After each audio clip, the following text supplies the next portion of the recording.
A war broke out in Cameroon, and Abu's father was recruited to join the army in the war. Abu's mother did not like the idea of him joining the battle. She tried to stop him, but to no avail. The war grew stronger, and Abu lost his family to the war. Abu decided it was no longer safe to stay in Cameroon, and so he moved with some of his people to Nigeria, a neighboring African country. Abu was able to settle as a refugee somewhere in Lagos. He was lucky and found a couple, Susan and Fred, who he usually works for as a housekeep to make some money. Abu could barely speak English, but he managed to get by because he was very friendly. Susan took a liking to Abu because he was friendly and hard-working. Susan was able to convince her husband to get Abu an ice cream stand where he could make more money for himself. Fred agreed, and they were able to get Abu an ice cream stand near Susan's shop. Abu's friendly nature made the children in the area like him a lot, and this made his ice cream business very profitable, as they always wanted to get ice cream from him. But this came with jealousy from Tom, another ice cream seller who was Abu's competition in the area. Susan usually picks up her child from school every day by 3 p.m. She takes her home to her father before going back to the shop to continue her business. But on one fateful day, Susan had a lot of customers at her shop. She decided that after picking up her child from school, Abu should take her home while she attends to the customers at the shop. Abu took the child from Susan at the shop, and they headed home to her father.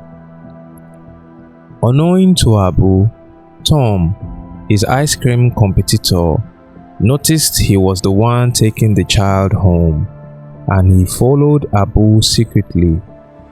And when they had walked some blocks away from the shop, Tom started whispering to some women in the area that Abu had kidnapped a child and is taking her to his place.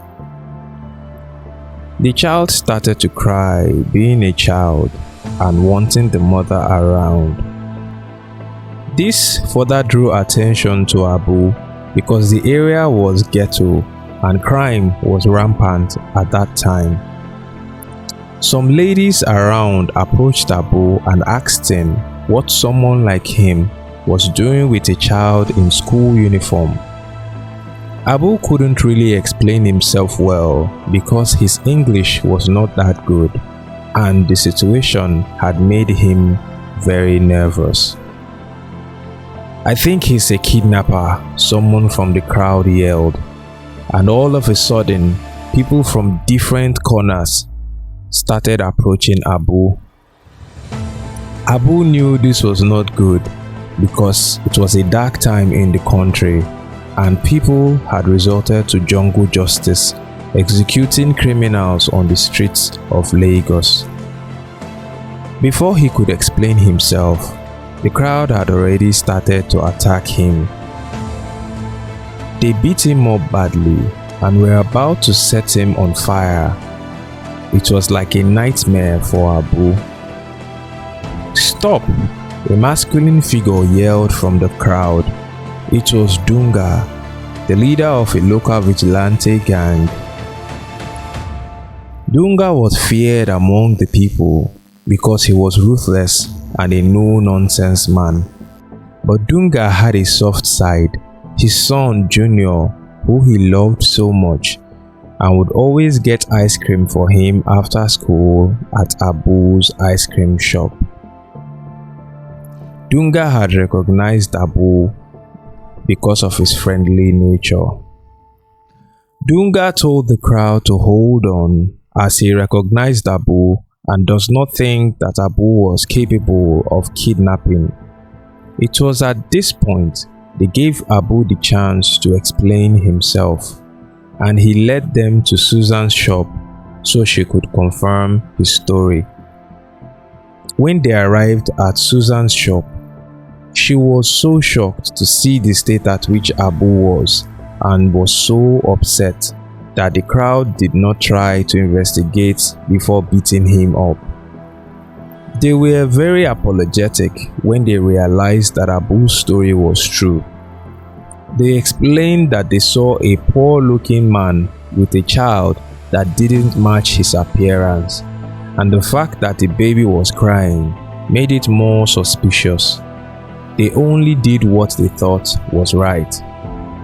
They all pleaded for Abu's forgiveness, and as a result of this, Abu's ice cream business grew even more popular as the story of Abu spread around the area. This is the story of Abu, the man who was almost killed by an angry mob for a crime he did not commit. If you enjoyed this content, please leave a like and don't forget to subscribe and turn on the notification icon so you get notified whenever there's a new video. Share your thoughts on the comment section. Thank you for watching. Until next time, it's story time with Toby.